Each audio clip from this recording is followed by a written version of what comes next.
કચ્છની ખેતીનું એક મોટું બગાયતી ખેતીનો પાક અને વર્ષો જૂનો.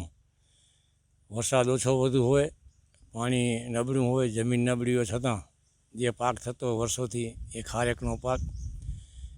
કચ્છની અંદર પહેલાં દેશી ખેતીનું સામાન્ય રીતે ખેડૂતો વાવેતર ન કરતા, પણ એમ કે ઘરની અંદર ખાવા પૂરતું કે પરિવાર પૂરતી એક ખેતરની અંદર 8-10 ઝાડ રહેતા, આજથી 40-50 વર્ષ પહેલાં.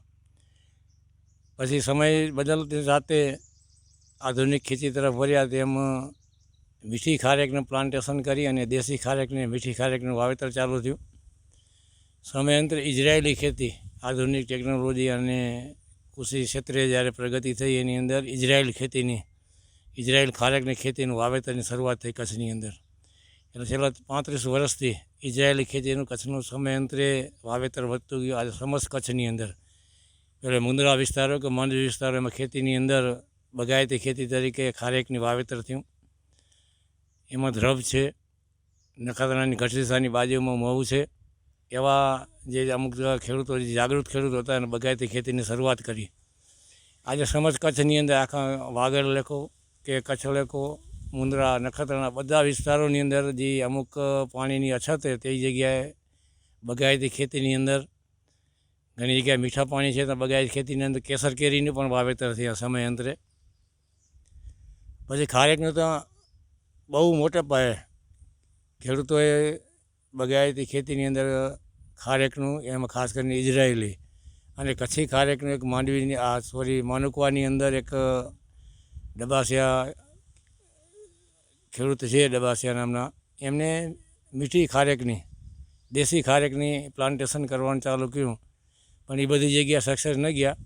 એટલે લગભગ મોટે ભાગે બગાયતીની અંદર અત્યારે ઇઝરાયેલી ખેતીનું વાવેતર દર વર્ષે એને સિઝન એટલે વરસાદની અસર થતી હોય. કારણ કે દેશી ખારેક જે છે એ વરસાદ પહેલાં એનો પાક પૂર્ણ થતો હોય, પણ ઇઝરાયેલી ખાતીનું વાતાવરણ છે કે કુદરતી જે કંઈ હોય, એ લગભગ વરસાદ ચાલુ થવાના સમયે જ એનું પાકવાની સિઝન હોય.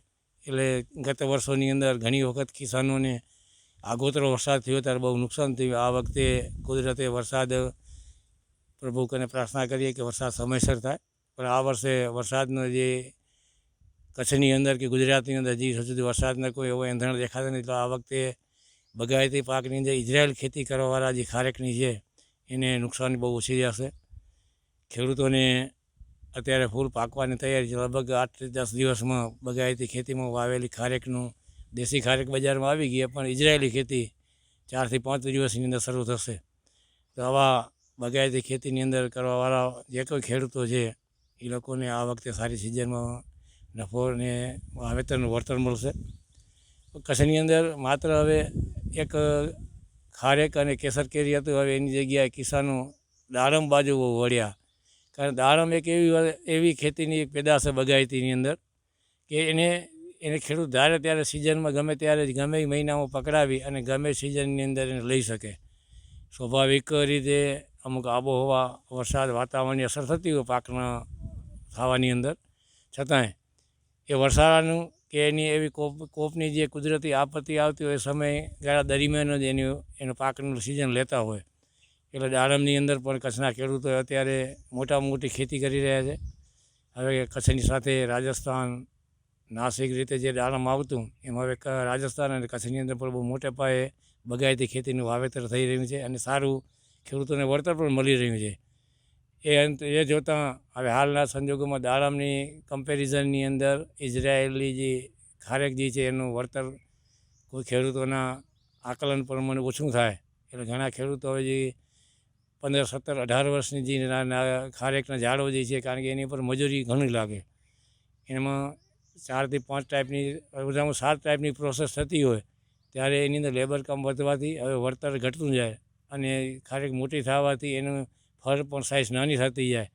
એટલે હવે એનું જે જૂની ખેતીમાં જે બગાયતી જે આપણે ઇઝરાયેલી ખારેક હતી, એ કાઢીને હવે એ લોકો પણ દાડમ તરફ ભરી રહ્યા છે.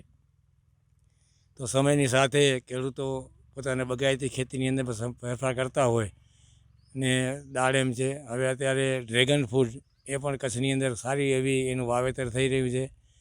તો કચ્છની અંદર માત્ર હવે ઉપજાઉ ધાન્ય પેદાશ નહીં, તેલીઓ પેદાશ એમાં એરંડા, રાયડો, ભૂતળી એનું પણ વાવેતર પાણીની અછતના હિસાબે બહુ ઓછું થઈ રહ્યું છે. ઓછા પાણીમાં બગાયતી પાકને બહુ ઓછું પાણી જોઈતું હોય અને ખેડૂત પાસેની વ્યવસ્થા ન હોય એટલે સ્વાભાવિક છે કે કિસાનો ઓછા પાણી થતાં પાક તરફ વળતા હોય. એના કારણે બગાયતીનું વાવેતરનું કચ્છ આખાની અંદર સમસ્ત ખેડૂતો એની તરફ વળી રહ્યા છે.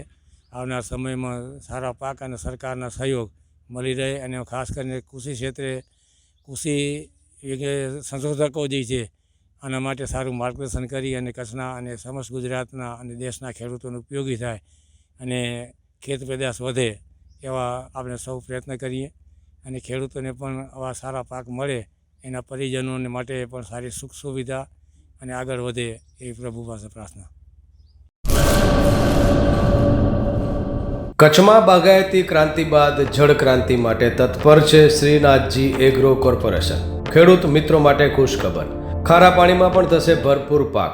સબમર્સિબલ પંપના ડીલરો, ઇરિગેશનના ડીલરો અને એગ્રો સર્વિસ સેન્ટરના વેપારીઓ માટે બહોળા વેપારની સુવર્ણ તક એટલે કશ્યપ એન્ટીસ્કેલ સિસ્ટમ. આ મશીન ખારા પાણીને પણ ખેતી લાયક બનાવે છે. આ મશીન મેગ્નેટિક નથી, ડીલરશીપ આવકાર્યા. મોંઘું બિયારણ વાયું, સારું ખાતર નાખ્યું, પણ આ ખારા પાણીને લીધે પાકનો ઉગાવ નો થયો તે નો જ થયો અને ઉપજ નો નીકળી. ભલા માણા મૂંઝાય છે શેનો? ખેતરમાં લગાવ કશ્યપ એન્ટીસ્કેલ મશીન, જે ખારા પાણીને બનાવે ખેતી લાયક અને ફળદ્રુપ જમીન સાથે આપે મબલખ પાક.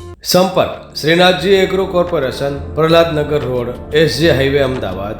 સંપર્ક મનોજભાઈ 98 250 20 3 31.